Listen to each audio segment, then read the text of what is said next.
Hello and welcome to another edition of the Petersen Automotive Museum Deep Dive Series. Today we're going to be talking about the museum's 1953 Dodge Storm with body by Bertone.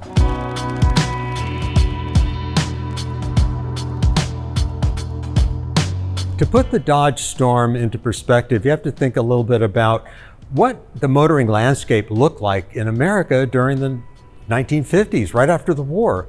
There were sports cars to be sure, but those were imports. You had MGs, you had Jaguars, you had Porsche, you had Simcas, you had all these other kinds of little foreign cars that had made their way to the American shore. And American manufacturers didn't ignore that. They looked and they said, well, you know what, there's something that's must be appealing about these. Maybe it's time we offer the American motorist more than 2- and 4-door sedans and the occasional convertible and station wagon. So a lot of manufacturers thought that they would spool up production and build a sports car. Well, Chevrolet certainly did in 1953. They presented the Corvette early in the year, and by the end of the year it was in production. Chrysler had the Hot Shot. There was a Woodhill Wildfire. Curtiss Craft had the 1949 Curtiss sport car. And there were others. Not that many, but there were still a meaningful number of others. But the big three knew about what each other was up to. They knew that Ford was working on the Thunderbird. They obviously knew about the Corvette. And they also knew that Chrysler really didn't have any sports car arrows in its quiver. So it was up to a fellow by the name of Fred Zeder to take a realistic look at the kind of car that, while as appealing as one of the Ghia-bodied Chrysler show cars, would be a little bit more adaptable for automobile driving conditions in America, and a little bit more satisfactory for the American buyer. Now, Fred Zeder had a name that a lot of engineers would recognize, even if you're not in the engineering field, because there were three gentlemen, Breer, Zeder, and Skelton, who were known as the Three Musketeers of the Chrysler engineering department, and they were the ones that innovated the airflow that debuted in 1934. Well, this Fred Zeder was the son of the Zeder of that triumvirate. Had a lot of engineering expertise, and he had a background in advertising. In fact, he was assistant general manager of McCann Erickson in New York.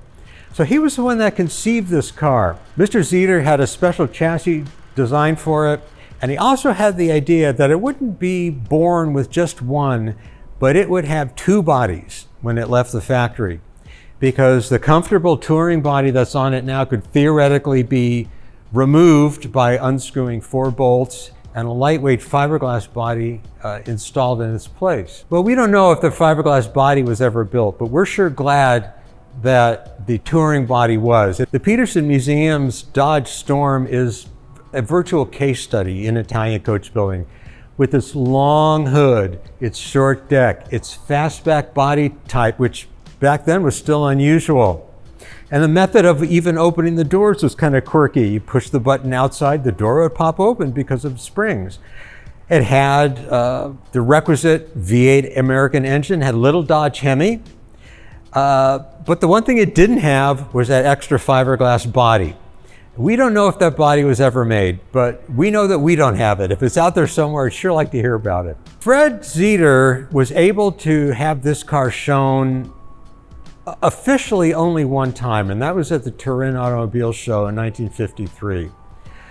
Although it was photographed later, and it might have shown up in another of the lesser car shows of the era, that's where it got most of the attention, and boy did it get attention.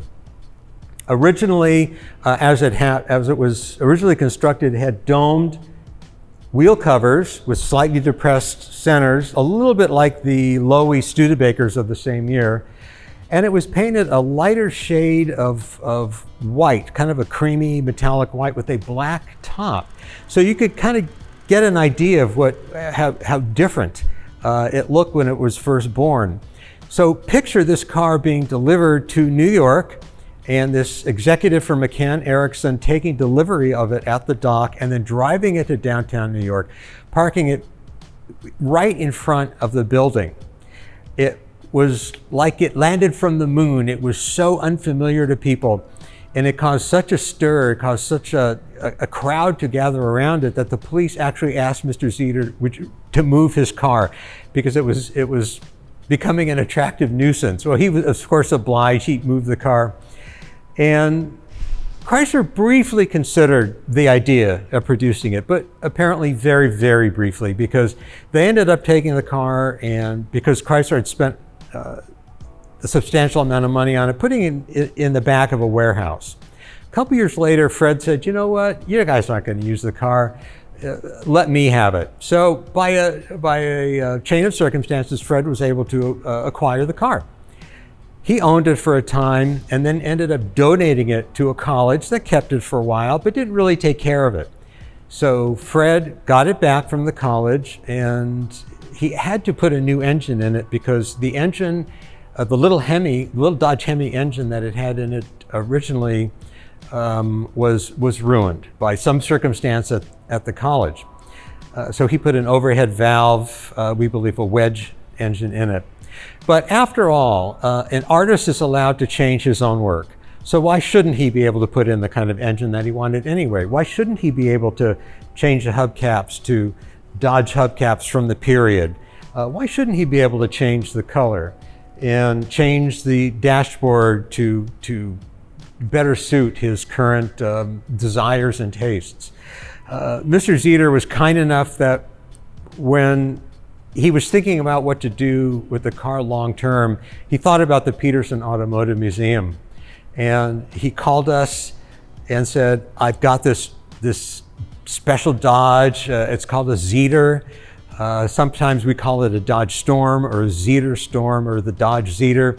All those names are a little bit interchangeable because it's never been really officially hashed out. But we call it the Dodge Storm, and he thought, you know, I'd really like you to have this special vehicle. And we said, you know, of course we want to have this special vehicle. We were certainly aware of it. We knew it was out there, but we really didn't know it still existed. And it was so nice to discover that it was right in our own backyard. It was right in Fred Zeder's garage in Palm Springs.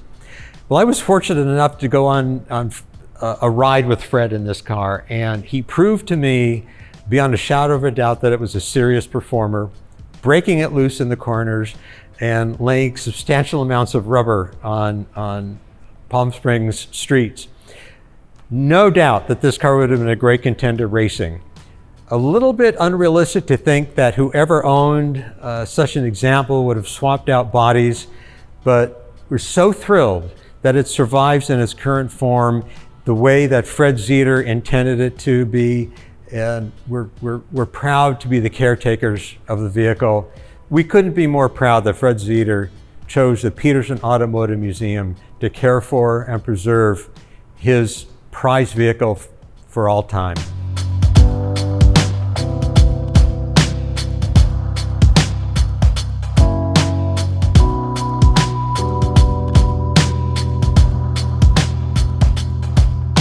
Thank you for joining me on another edition of Petersen Automotive Museum Deep Dives.